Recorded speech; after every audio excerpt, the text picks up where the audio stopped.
Allegiance, if you join us. I pledge allegiance to the flag of the United States of America and to the republic for which it stands, one nation, under God, indivisible, with liberty and justice for all.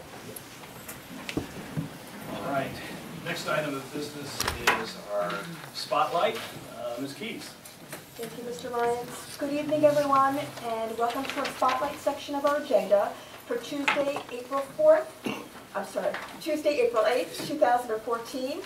The person who will be spotlighting this evening is Victor Monte, first student bus driver for Norwalk Public Schools. Today, the Norwalk Board of Education recognizes first student bus driver Victor Monte for his actions following an incident that took place last December.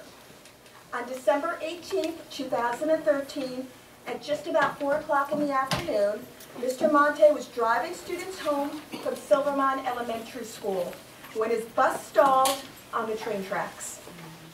With a train on the way, Mr. Monte had to think quick and he had to think fast. He's a driver for the past 2 years with our transportation provider, First Student.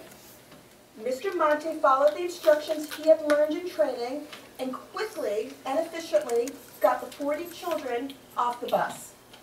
Mr. Monte was joined by others nearby who stopped to assist and to help. He ensured that the students were kept calm while the train was brought to a complete stop. Although the train ended up stopping at about 10 feet from the bus, the outcome could have been very, very different. By the time the train had stopped, Mr. Monte had already made sure that all the children were off the bus and they were safe. Every day, our school bus drivers are charged with the safety of our most important residents, our children, the children of Norwalk Public Schools. On behalf of the entire Board of Education, we would like to thank Mr. Victor Monte for his courageous actions and making sure that our students were completely safe and they were calm. I'd like for Mr. Monte to come up, please, and come shake the hands of the Board of Ed and meet us, please.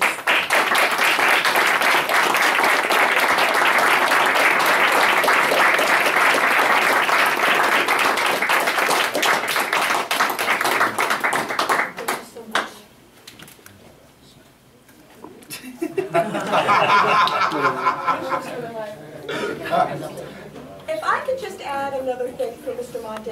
I don't know if any of our bus drivers have been spotlighted before or honored in this way, but you certainly set a shining example for all bus drivers, for all employees, and you really, all of us entrust our children. Many of us have children that take the bus in the morning and the afternoon, and some of our children are on the bus half hour in the morning, half hour coming home. So we put our children in your hands. So you set a shining example for all of the bus drivers, and we really want to personally thank you for your hard work, your dedication, and the training certainly paid off. So you were able to really think quickly and move and ensure that our children are safe. So thank you again.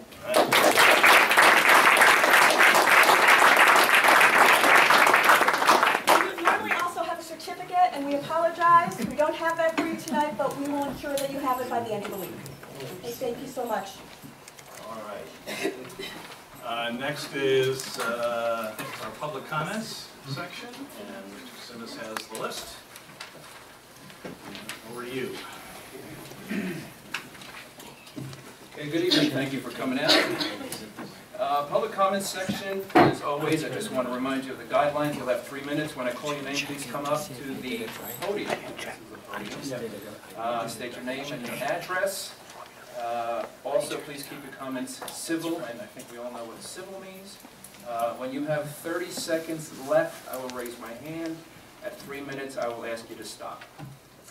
First person up is Mr. Stanley Schuler.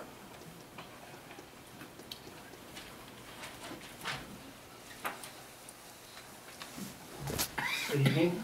I'm Stanley Schuler, Local 1042, President. I reside 97 McKinney Avenue in Stratford. This coming back is to reiterate, we had a meeting a few weeks ago with the board, and I brought some information because we felt and heard rumors that you guys are trying to privatize us, and we was told that all the board members was on board with it, and then come to find out that half the board members didn't know what was going on.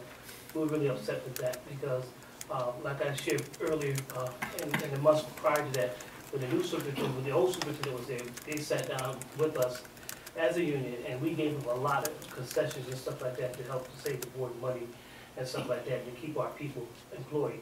And then for guys to, folks, half the board members know what's going on, the other half don't know what's going on, we're a little upset with that because they're trying to privatize us, and we're really upset with that. It should be more open and honest, because I was told a lot of board members knew to sit down, speak with you guys, happy to know what was going on. And this is the type of thing, when we had our contract signed last time, I said Mrs. Rosemary, she abstained it because she said information wasn't given. And so I was uncomfortable to ask for a meeting with the board members. The first meeting, I thought everybody was gonna be there. We just had a few board members, not everybody there, so we asked for, for a private meeting with you guys just to find out what's going on. And our hunch was correct. It has to be more open and honest. If I'm reaching out as a president and as a worker for years, I've been in it all for 50 years, and been in the school system for 50 years, doing different types of things. You need to work with us. We have supplies and stuff that we don't have. We've been asking for lawnmowers and stuff like that. And just recently we had a company come out and give an estimate to do the lawn. And I have a guy in my school, he buys his own lawnmower for us to cut the grass and stuff like that. Not only that, elementary schools, thank God for PTO, because they bought a lot of equipment when I was in elementary school. Some of the heck is still today. PTO bought a lot of stuff that the board or the city should be purchased for us to do the job. We can't get dust mops and stuff like that to do the job. We can't get wax and all this. We asked management for help, we can't get it. But we had a heck of a custodian meeting and some of that stuff was shared again. If we can do the job, if we have the job. And not only that, we don't have no help because they got a freeze. They're not hiring, I had a guy call me today, he's been floating for 2 years and can't get a job. They have 6 positions open. When you have a floater, they're guaranteed a job when something comes open. We have 6 openings, they're not hiring anybody. But how you saving money when you got head custodians making a ton of overtime? We're making it not because we want it, because there's no help. And then the board said they want to save money. I don't see how you save the money like that. Thank you for your time. Thank you.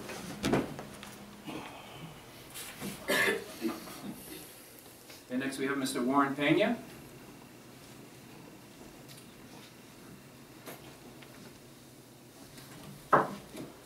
Good evening, Mr. Superintendent, members of the Board of Education.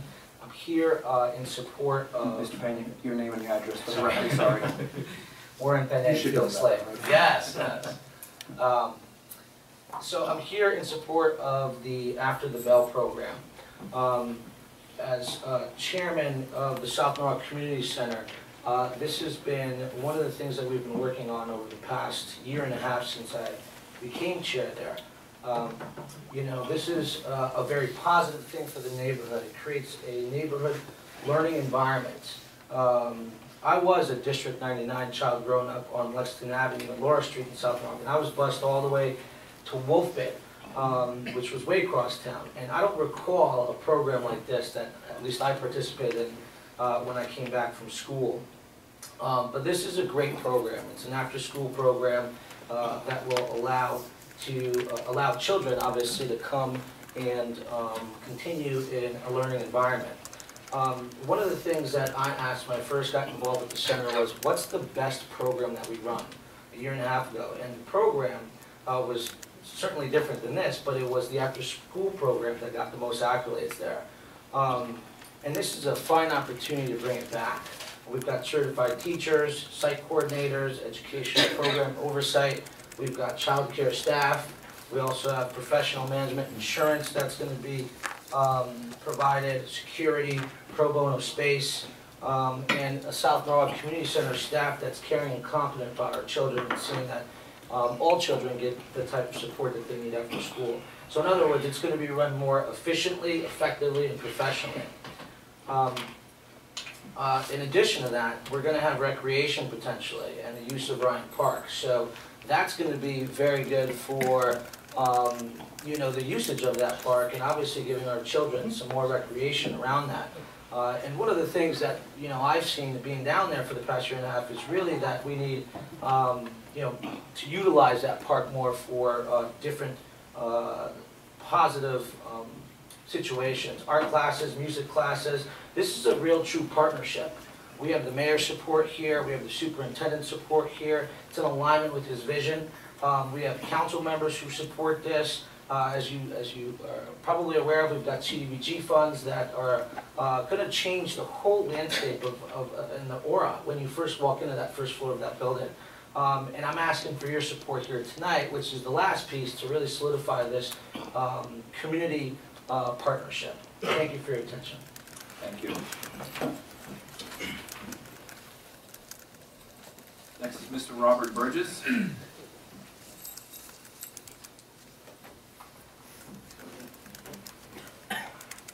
Superintendent, members of the board, my name is Robert Burgess. I reside at 37 Brookline Avenue in South Carolina. I'm here to probably ask more questions than anything else with the lack of information. I wonder what happened to community input, community participation. We are not saying we are for or against. It's a lack of knowledge to create or understand what we're doing, how we're doing it. There are nobody I know from the minority black community has heard of these things. The three subjects I want to talk about is the inner city school, we heard about that. We heard of the after school program. We heard of the pre-K program. So all those things are a little confusing that the community I'm representing don't know anything what they're talking about. And I think it's a sin that we're planning a major program like this that we don't know about it. 50 years ago, the Civil Rights Act was passed and busing integration started. So we advocated at that time that there should be cross-busing, quality school in all areas. And that didn't happen. But now you're talking about bringing a school back to the inner city, which may be a good idea, but I think we have to have full community input, make sure we have quality. And so if you talk to people that we don't know about, how do we know it's real quality? So by doing this, are we saying that the integration did not work in our school system? We don't have quality education by educating all children equally. So if we bring a school back to the inner city, does that really mean quality? Or we have a school now in the inner city, Columbus School, that is quality. And so we have a school in that has a horse of another color. But I'm just wondering why we have not been communicated with, and who have you been communicating with if there's a ground self-support. I think right now, the things that are happening that the brown and blacks are going further apart. In my whole life in Norwalk and working together. And I hope we're not perpetuating a situation because that divide to get larger. Because that won't help anybody in the city of Norwalk. We must work together for understanding. We must work for the children. The children's education, they are our future. So we got to talk to one part of the community, not another part of the community. We are doing a disservice to the whole community. And I'm asking the Board of Education and the superintendent to make sure that we correct those factors so everybody can come on board one way or the other. At least everybody have the input, and hopefully we'll get quality education, quality enhancement for all children in the city of Norwalk. I thank you very, very much. Thank you.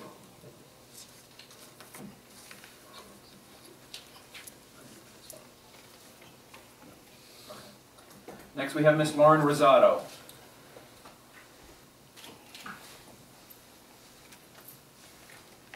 Good evening. I'm Lauren Rosado, 597 Westport Avenue in Norwalk. I'm here tonight to speak about why it's important to extend After the Bell to South Norwalk. I'll start as a former parent of Silvermine Elementary School. This school has a large student body from District 99. When my child entered Silvermine, when my first child entered, it was around the second year of the Mano a Mano dual language program. There was great excitement and energy about this new program. The grant that helped start Mano a Mano included a program director who organized lots of family nights for us. We had a high number of parents and children at these meetings, probably over 30 parents and 50 kids at each meeting. We shared food from different countries. We attended informational sessions and we became friends. Some of these friendships have lasted now 12 years. And we experienced a very nice school community. One of the things that the grant provided besides the program director was transportation for District 99 parents. They were provided rides to Silvermine schools, but around the fourth year of the grant, the program director and the transportation funding ended. That year, there was very little parent engagement, and I felt a little sad for the families entering Mano a Mano because I knew their experience was not going to be the same as mine. I consciously observed parent engagement at Silvermine from that point on, and I noticed taxi cabs at drop-off and pickup. I realized that it was a District 99 children in the taxi cabs because many of the fathers or uncles or friends were the cab drivers, and I'd see groups of children going in and out of cabs. To put this in context, Silvermine School is about 1.5 miles from the nearest city bus stop. That bus stop is at the bottom of Perry Avenue by CVS on Main Avenue. There are sidewalks up Ray Lane, up to about Ray Lane, and then once you pass under the connector and the Mirror Parkway bridges, the sidewalks turn into what's called walking paths. And two people cannot walk side by side on a walking path because it's too dangerous.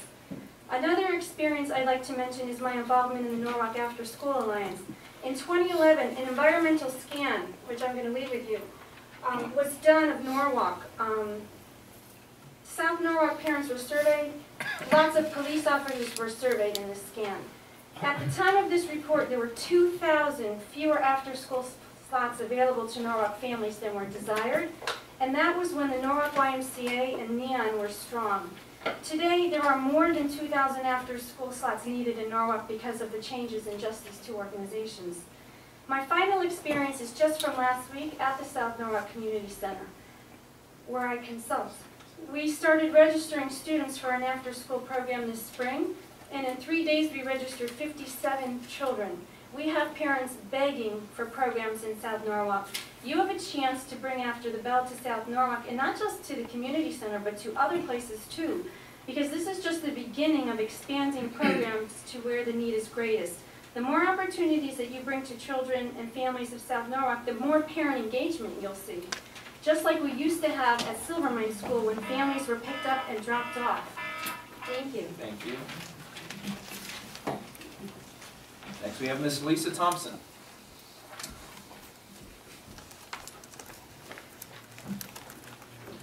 Good evening, Lisa Thompson, 24 Highland Avenue.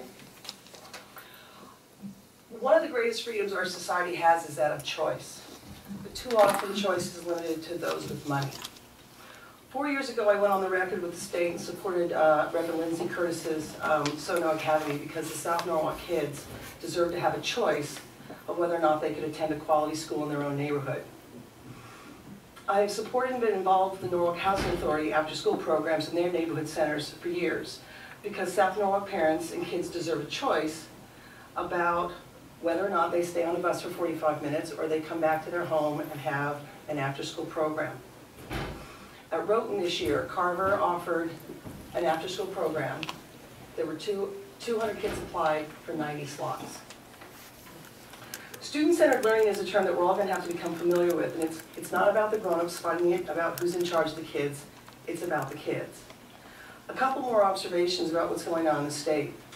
Increasingly, advocates believe that the money needs to follow the child, whether or not that's, regardless of what physical building they're in. That could be a public school, a charter school, a community center, or a library. Those involved with education can also attest that the legislative trends in Connecticut tend to favor institutions like Achievement First or Great Oaks, when on the rare occasion they actually approve a charter school. Connecticut does not have very many. Less than 1.3% of our children in Connecticut, the kids at risk, are allowed to attend a charter school. The trend that I do see in the state is that they're looking to engage superintendents, progressive school boards, and municipalities. They're finding more creative ways to offer choice. We've had great reports about what's happening at Briggs due to the Commissioners Network, and we've just seen what's happened at P-TECH with Norwalk High. So as I see it, we at Norwalk can make ourselves the poster child for fighting about who's in charge of the kids, or we can all support the kids, recognizing that we have more student demand for after-school programming than we have actual offerings. We need to work together to close Norwalk's achievement gap. I strongly urge the board to vote in favor of the MOU with Sono CC and any other memorandum of understanding with any other outside organization that can bring services to the children of Norwalk. Thank you very much. Thank you. Next, Ms. Susan Wallerstein. Hi, Susan Wallerstein, 223 Wolfpit Avenue. I'm here to speak in support of the Memorandum of Understanding for the After-School Program.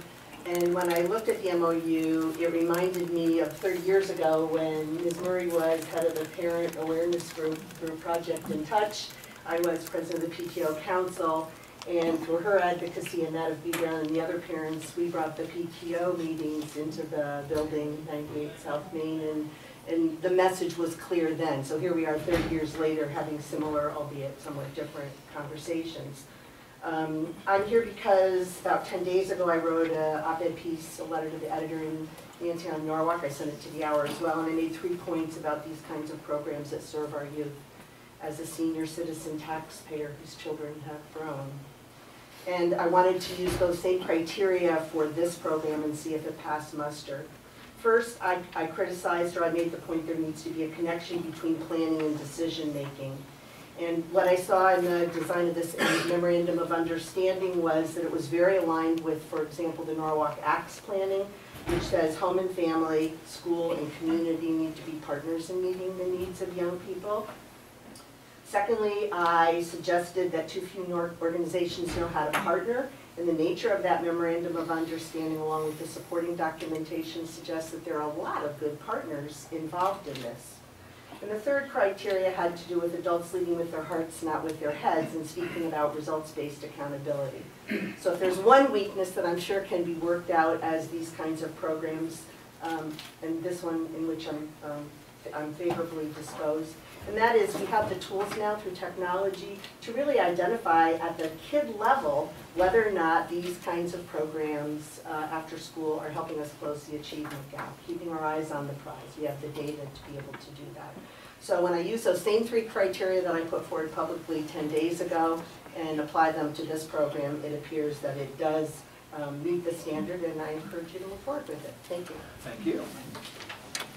And next is Mr. John Mosby.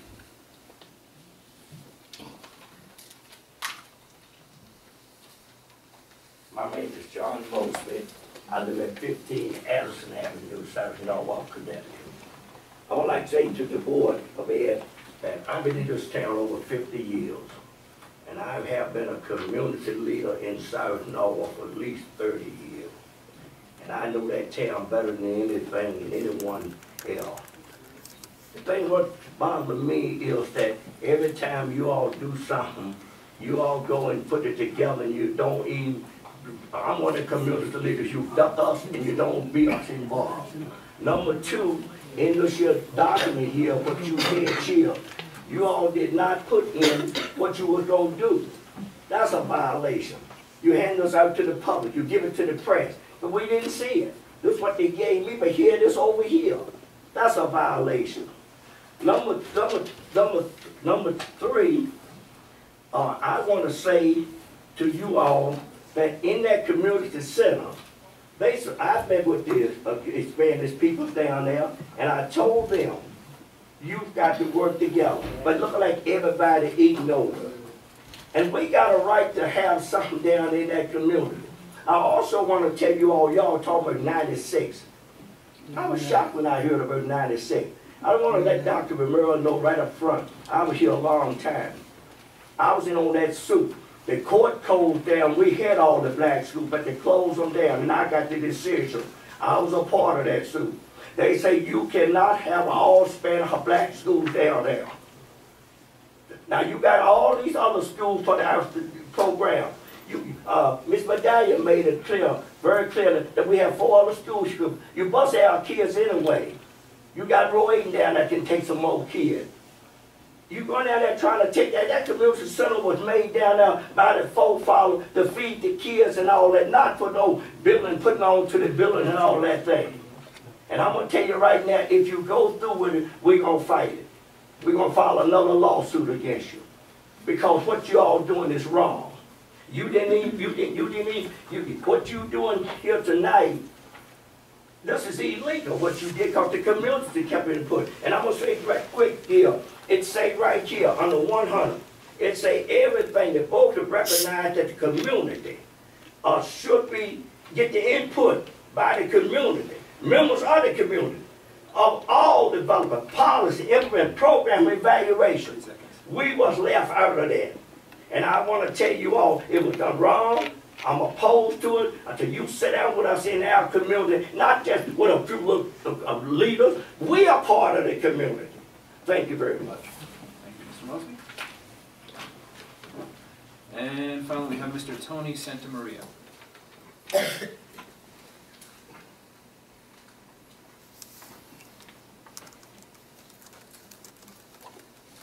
evening, my name is Tony Santamaria, 36 West Avenue.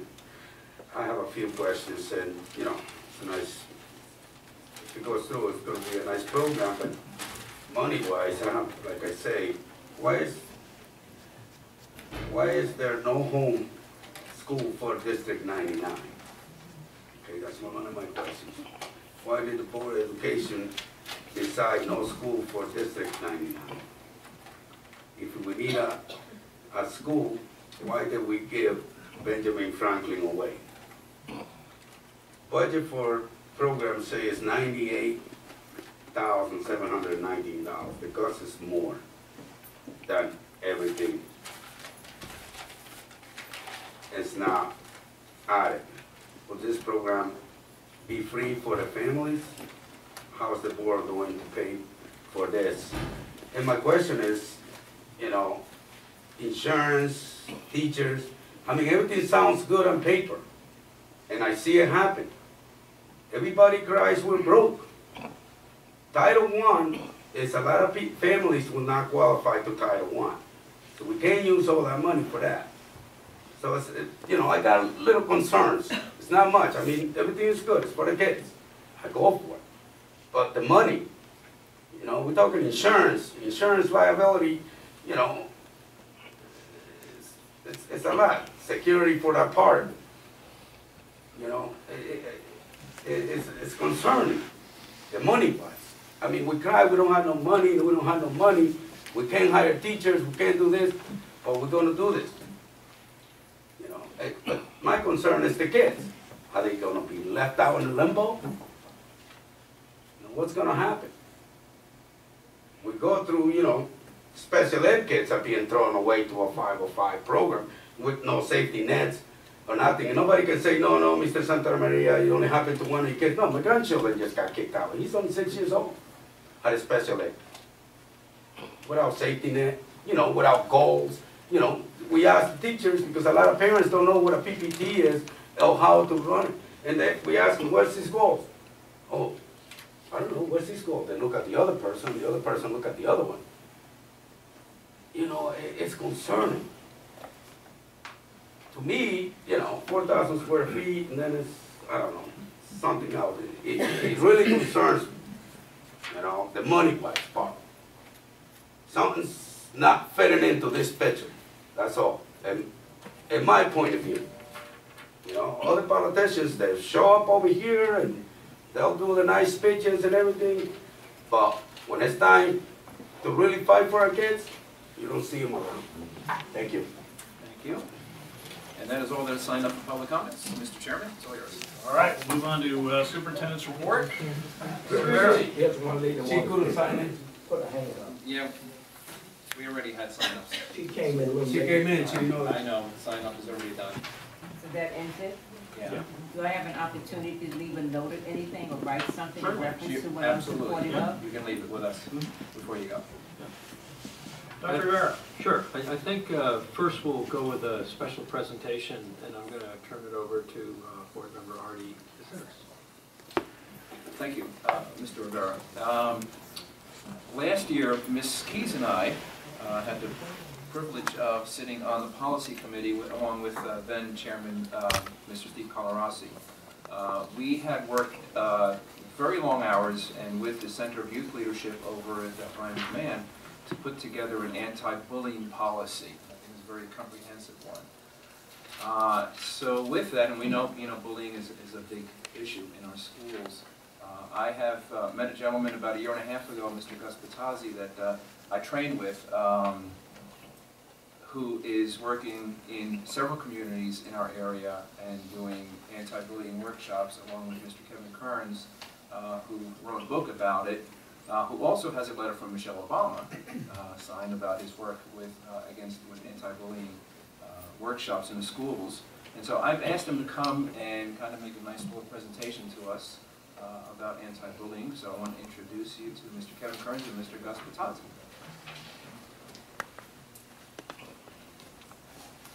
Thank you, Artie. and distinguished board members. Thank you, Norfolk community. Excuse me, Norwalk, I live in Norfolk, Mass, so excuse the slippage. I've heard tonight plenty of comments that this is about the children, I wrote my book, Always Pick Last, for the children, because that was me. I literally was the neighborhood punching bag. I literally was the kid that was picked on and said, okay, we'll take Kevin, but it's like having nobody. Well, that's all changed, as we know. I've trained over 15 UFC fighters, I've worked with numerous athletes, and I travel the globe teaching my certifications, as well as teaching the communities anti-bullying. Gus? We have a three-phase system. Real simple. It's the 4 S's. And I literally just was on a plane last week in England and presented this at 3 primary schools. Speak up, stand up, stay together, and self-defense. The speak up is to let kids know they're not alone. And that's one of the main reasons I wrote my book. Because nobody wants to be left alone. Nobody wants to feel alone. And I've been there, done that. I had a life-changing event at 12. My father died of alcoholism, and it got a lot worse. So that book is actually a tribute to him. And for all the books I've sent out, I literally did get, I have it here, I already asked me to bring it, a letter from the White House that states, March 4th this year, thank you for the book. I've heard from many individuals and families from around the globe about their unique and shared experiences, the obstacles they face, and the dreams they are striving to fulfill. These personal journeys of courage are an inspiration, and I appreciate you sharing your story with me. Again, thank you for your book. I wish you the best. Sincerely, Michelle Obama, White House Stationery. So yes, I am using this as leverage. Now, it's real simple. Stand up. They need to stand up for themselves occasionally, because if they don't stand up for themselves, who will? And sometimes they will be alone. And then next to last is stay together. So we try to teach the children that there is strength in numbers. And of course, at the end, self-defense if necessary. And I will turn this over to Mr. Patasi. Sorry.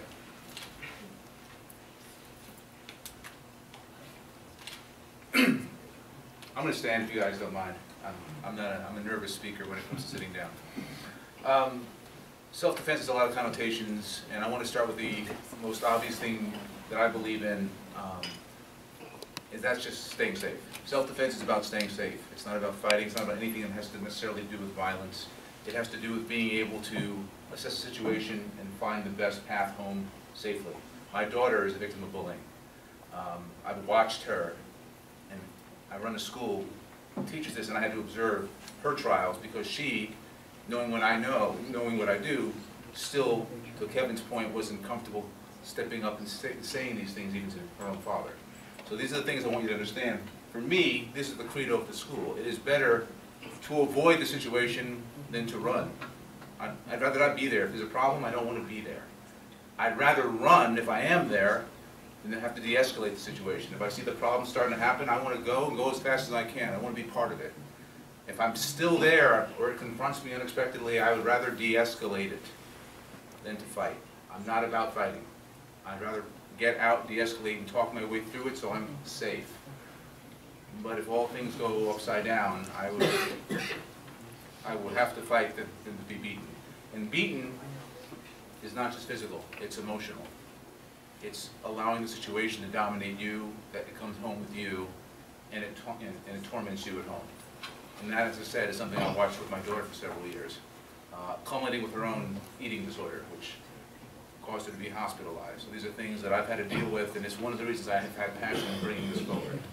So, again, the reason I'm here with Kevin is we're trying to do an outreach. Let you guys know there's a lot of talk about how do we help the children. There's many facets of how you can help children, certainly and academically, is certainly one of the main areas of your focus.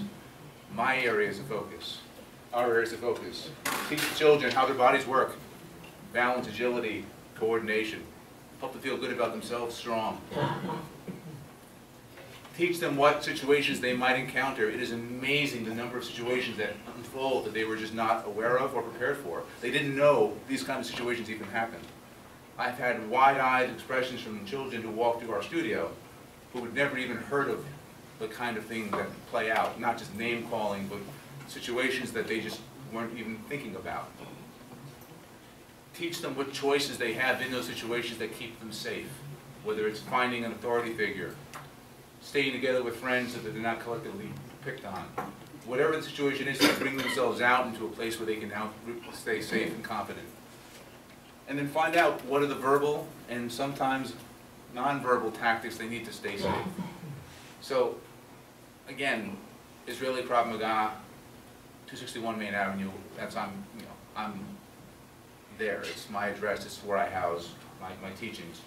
Kevin is our mentor as far as the mentality, philosophy, our passion for working with those who are dealing with this kind of situation on a day in, day out basis. Our goal here is to let you guys know we're here. We're interested in doing whatever we can to help the community because Kevin experienced it personally on a very personal life basis. I experienced it personally through my daughter. We want nothing more than to find ways to teach our kids that this is not a permanent situation and it's something they can have control over. Anything more from you, Kevin? At the end of the day, as everybody has said, the children are our resources. They are our future. So that is our job. Our job is to give back to the community and communities in general and make sure that they realize that they're not alone and have techniques to basically go forward in their lives. Thank you. Thank you. Thank you. May I add just something? Sure, please. At 13 years old, I wasn't as good looking as I am now, and I wasn't as in shape as I am now. I grew up in the Bronx. I was about 250 pounds. I wore thick rimmed glasses, and I was bullied constantly. I stepped into a martial arts studio once, and it changed my life forever. At 16 years old, I was a Northeast brown belt champion 2 years running. I had dropped a lot of weight, but what it did is it gave me confidence. And the interesting thing is that since the moment I walked into that place at 13 years old, I never once lifted a finger or had to fight. Because I learned self-confidence, I learned self-esteem, and I learned how to stand up to a bully. And the bully used to beat me up constantly, every day make fun of me, throw my glasses on the floor. I stood up to him once and just said, don't do that anymore. I won't allow you to. And he never did it again. And so, to me, it's personal as well. And I appreciate them sharing their story. I know Gus's story, personally, because when he went through it with his daughter. But it's something we need to teach our kids. It's not about violence. It's about having some confidence and self-esteem and not allowing people to treat you the way they want to treat you. You teach people how to treat you. And so I thank you guys for coming very much. Appreciate it. Thank you for your time. Thank you. Ms. Rivas? Yes, hi. It's nice that you've done that. I've known many families who have experienced this type of situation. And you say, what happens, does your book have something on children who have problems with social pragmatics? Because you say that you need to be with other children. There are children with special needs that they're not physically, but they lack the social piece, and they're not. Excuse me, they're not aggressive. But there are experiences tremendously, and I'm wondering how could this help them? Because they would not understand the social cues. They're experiencing. They can feel the hurt. But I mean, how could we help children like these? Mrs. Rivas, right? Ms. Reeves. Reeves. Yes. Well, if you don't mind if I stand up. I'm not a nervous speaker, but I like to stand up anyway.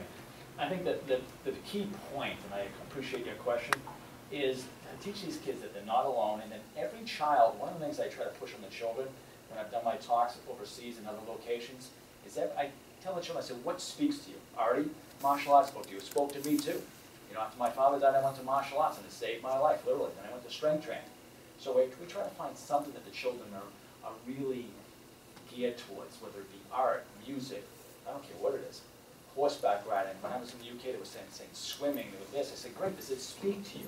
They need to find something that speaks to them, and then get with like-minded people. So their social cues, I think, would get better in that instance, because if they're working with people that are into music, wouldn't it be better if they're with friends that have basic music talents, or basically that like music?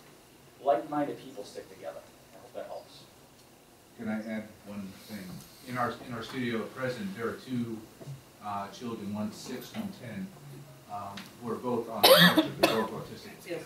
And what's interesting about them is the transformation we've seen in them over the last several weeks.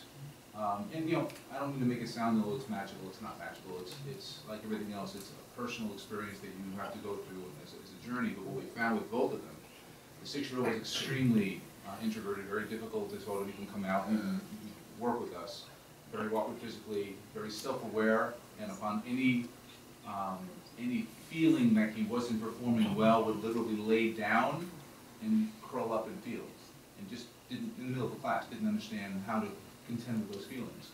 He's been with us now for about 7 to 8 weeks, and he's now actively participating in class, and even as he is making a mistake in the technique, he's laughing and continuing on, and the reason for that is he's surrounded by a network of people who are going through this experience with him, maybe not with his special situation, but they're all learning together, and he's found camaraderie. And I think the camaraderie aspect of what we do is very important.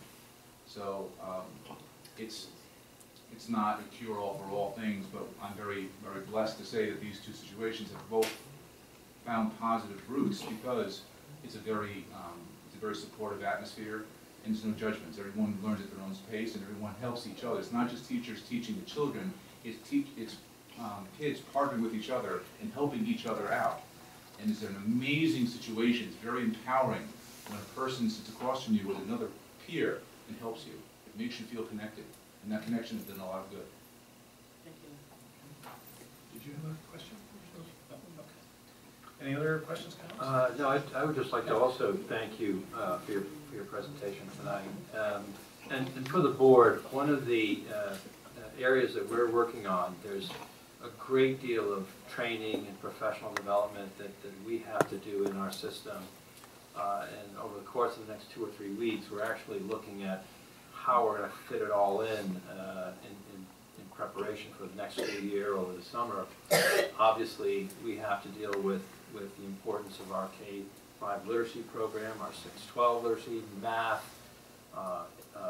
strategies for better servicing English language learners, special education, and just so that you're aware, also on our agenda is what we can do to begin to build on some of the more successful efforts around school climate, bullying, internet safety. I had a great opportunity to attend a program at Nathan Hale. But all of these need to be part of the training package that we put together as we execute and get out into the field, as well as diversity training for our staff. So these are things that we're paying attention to and organizing around. Having said that, just a couple of announcements, and then I just want to put up a chart. Ponus, as you know, Ponus Ridge was one of our middle schools that was one of the 2 that actually met its capped scores and met its goals and its targets set by the state. There's been a lot of improvement there, particularly in their reduction of suspensions, improvements in behavior. And I just want to read a letter that we received today from the State Education Resource Center. I won't read the whole letter, but it basically says that Ponus Ridge Middle School, to Linda Sumter, has been selected as a Connecticut PBIS banner school. PBIS stands for Positive Behavioral Interventions and Supports. And they are constantly using their data to ensure continued improvement and systematic fidelity. And I just want to, Linda's not here tonight, but I see staff who are here from Ponus. I just want to congratulate Ponus. This is a really nice award and recognition of the work that's been going on there. I had a chance to meet with the faculty a couple of weeks ago and congratulate them for having met their targets, and I think there's some good work happening. I'm proud of them. Similarly, at Bryan McMahon High School,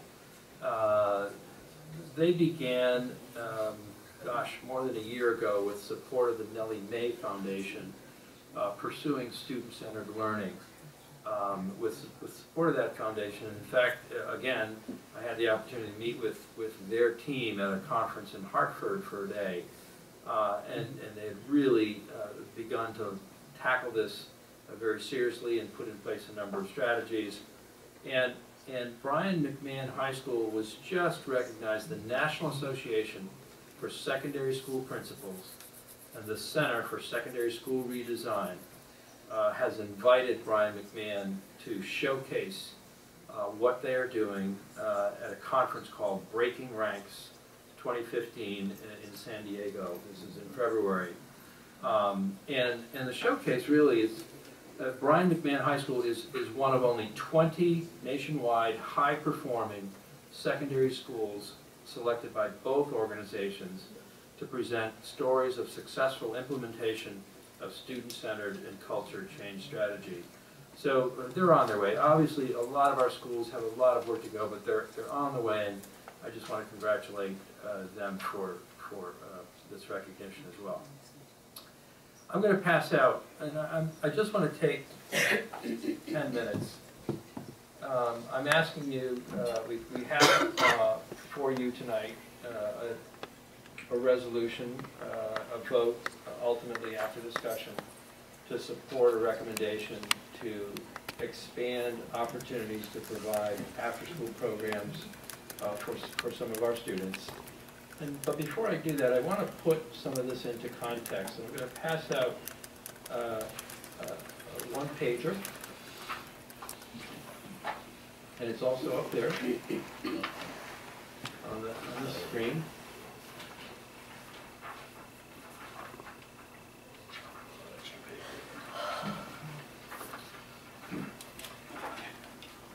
Everything I do, all of the work that I bring to the board, the work that I do with my staff, the conversations that we have, the committee work that we should be bringing to the board committees, it all ought to revolve around our strategic plan.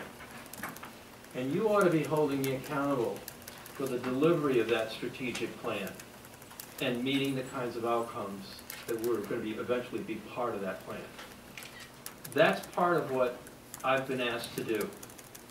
And back in November, I shared with you at a retreat that we had after the new members were elected, we went through a framework. We talked about our mission, our vision, our goal. Actually, I had a different set of goals. The board had suggested, we had a good discussion about closing the achievement gap as a primary goal, and that was included. And there were other goals that we included. The fact that we, in our last board meeting, added the importance of special ed students, not just in meeting grade level targets, but achieving mastery on their individual goals and objectives in their IEPs. All of this is very important. And I say this because in November and again in December when I presented the budget in the context of the plan and the focus areas and the priorities of what we wanted to achieve. That happened again in the course of several other budget presentations, and when I even talked about our literacy, K-5 literacy strategy, there are other presentations at the curriculum committee, and again to the full board where I articulated some of the same things that I'm recommending tonight. So the discussion about increasing access, it's over in the blue, far right. I wanted to expand access to after-school and summer programs for more and more of our children. That's what this is all about. This is about extending learning time for more and more of our children. Especially when I find out that we have a lot of students who are bused to particular schools, who have to get a bus to get home. They can't always take advantage of some of the after-school programs. So the next best thing, if children can't take advantage of some of the after-school programs, either one, maybe they can't afford it, or two, there's no transportation back, we need to bring the programs to them. That's what this is all about. Expanding learning opportunities for our youngsters, bringing the program to them. So then I said, okay, where are some of the best sites? So I looked at one particular community site, knew it was going to be renovated, knew there's a health clinic there, knew that there are parents there who go there often for services, that there's a wide variety, and it's in the neighborhood. Looking at 2 or 3 other sites, this is not